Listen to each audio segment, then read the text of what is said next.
रामायण और महाभारत, ये सिर्फ दो नाम नहीं हैं, है ना? ये तो हमारी संस्कृति, हमारी सोच की, कह सकते हैं कि वो नींव है जिस पर सब कुछ टिका है। और हजारों सालों से ये हमारा मार्गदर्शन करते आए हैं।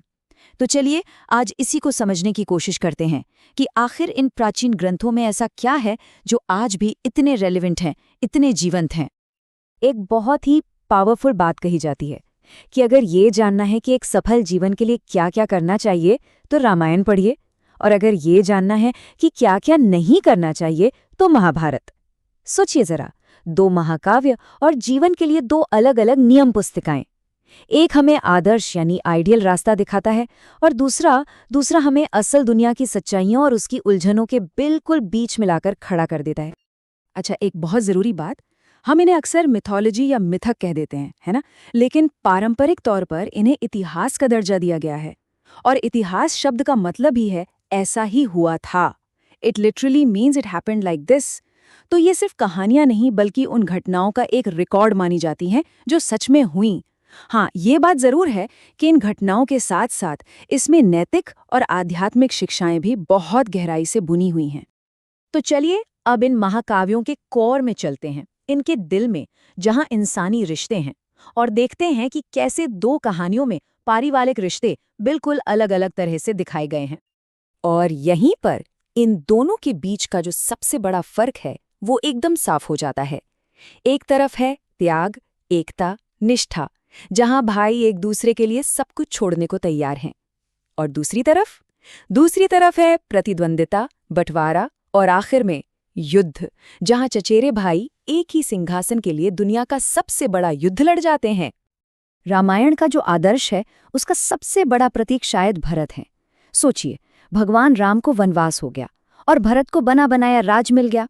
कोई भी होता तो क्या करता, लेकिन भरत ने उस सिंहासन को ठुकरा दिया। और सिर्फ ठुकराया नहीं, उन्होंने राम की खड़ाओं को सिंहासन पर रखा और 14 साल तक एक राजा की तरह नहीं बल्कि एक प्रतिनिधि, एक सेवक की तरह राज चलाया। ये है त्याग और कर्तव्य की पराकाष्ठा। और फिर हम आते हैं महाभारत पर। बिल्कुल इसके विपरीत। ये कहानी है हस्तिनापुर के सिंहासन के लिए पांडवों और कौरवों यानी चचेरे भाइयों के बीच की कड़वाहट की। बचपन से शुरू हुई ये प्रतिद्वंदिता इतनी बढ़ जाती है कि एक महाविनाशक युद्ध का कारण बनती है। यहाँ भाइयों का रिश्ता ईर्ष्या, महत्वाकांक्षा और सत्ता की चाहत से भरा है। मतलब जमीन आसमान का फर्क है, नहीं? तो पारिवारिक रिश्तों से अब जरा और बड़े पैमाने पर चलते हैं। इन कहानियों के ब्रह्मांडीय स्वरूप को देखते हैं।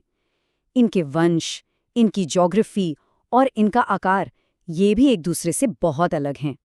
देखिए, इनकी जड़ें भी अलग हैं। रामायण है सूर्यवंश की कहानी। इसका भौगोलिक अक्ष देखें तो उत्तर से दक्षिण है, अयोध्या से लंका तक। वहीं महाभारत है चंद्रवंश की कहानी, जिसका फैलाव पूर्व से पश्चिम तक है, त्रिपुरा से लेकर द्वारका तक। लेकिन एक दिलचस्प बात, जो महाभारत आज हम जानते हैं वो हमेशा से इतनी विशाल नहीं थी। इसकी शुरुआत तो एक बहुत छोटी कहानी से हुई थी, जो सदियों के दौरान बढ़ती चली गई। इसके विकास के 3 मुख्य चरण माने जाते हैं। सबसे पहले थी जय, मूल कहानी, जिसमें सिर्फ 8,800 श्लोक थे। फिर ये बढ़कर बनी भारत, जिसमें 24,000 श्लोक थे। और आखिर में ये बनी महाभारत, जिसमें 1 लाख से भी ज्यादा श्लोक हैं। और इस बदलाव में पता है कितना समय लगा? करीब 1000 साल। और अगर हम कुल शब्दों की बात करें तो ये संख्या है 1.8 मिलियन। जी हाँ, 18 लाख शब्द। अब 18 लाख शब्द कितने होते हैं, इसका अंदाजा कैसे लगाएं? तो ऐसे समझिए, ग्रीक महाकाव्य है ना, इलियड और ओडिसी, उन दोनों को मिला भी दें तो महाभारत उनसे करीब 10 गुना ज्यादा बड़ी है। ये सचमुच दुनिया की सबसे लंबी कविता है जो कभी लिखी गई। तो सवाल फिर वही आता है कि ये हजारों साल पुरानी कहानियां आज इतनी प्रभावशाली क्यों हैं? खासकर रणनीति और शासन कला की दुनिया में इनका इतना महत्व क्यों है? इसकी अहमियत को समझने के लिए जरा ये उद्धरण देखिए। ये यूएस आर्मी वॉर कॉलेज का है। वो कहते हैं कि इन ग्रंथों ने युद्ध, रणनीति और शासन कला की नींव रखी, और इनके सिद्धांत आज भी अंतर्राष्ट्रीय सुरक्षा के माहौल में गूंजते हैं। सोचिए, एक आधुनिक सैन्य संस्थान भी इनकी प्रासंगिकता को मान रहा है। देखिए, इन महाकाव्यों में हर कार्य को चलाने वाले दो मूल सिद्धांत हैं। एक है धर्म और दूसरा है अर्थ। धर्म यानी आदर्श मार्ग, जो सही है, जो हमारा कर्तव्य है, जो नैतिकता है। और रामायण इसका सबसे बड़ा उदाहरण है। और दूसरा है अर्थ यानी यथार्थ का मार्ग, जिसका लेना देना है दुनियावी सफलता, शक्ति और धन से। और महाभारत हमें बहुत शानदार ढंग से ये दिखाता है कि इन दोनों सिद्धांतों, धर्म और अर्थ, के बीच संतुलन कैसे बनाया जाता है, खासकर कूटनीति में। इसका सबसे उत्तम उदाहरण है युद्ध से पहले कृष्ण का शांति दूत बनकर जाना। युद्ध को टालने की अपनी आखिरी कोशिश में कृष्ण 4 चरणीय कूटनीतिक रणनीति अपनाते हैं। सबसे पहले साम यानी सुलह, बातचीत से मामला सुलझाना। फिर दाम यानी उपहार या रियायतें देकर मनाना। जब वो भी काम नहीं आया तो भेद यानी विरोधी पक्ष में फूट डालना। और जब कुछ भी काम ना आया तो आखिरी विकल्प था दंड यानी बल का प्रयोग। ये आज भी संघर्ष समाधान का एक टाइमलेस मॉडल है। तो ये सब बातें हमें वापस उसी पहले सवाल पर ले आती हैं, क्या ये महाकाव्य वाकई में जीवन के लिए एक परम कैसे करे गाइड हैं?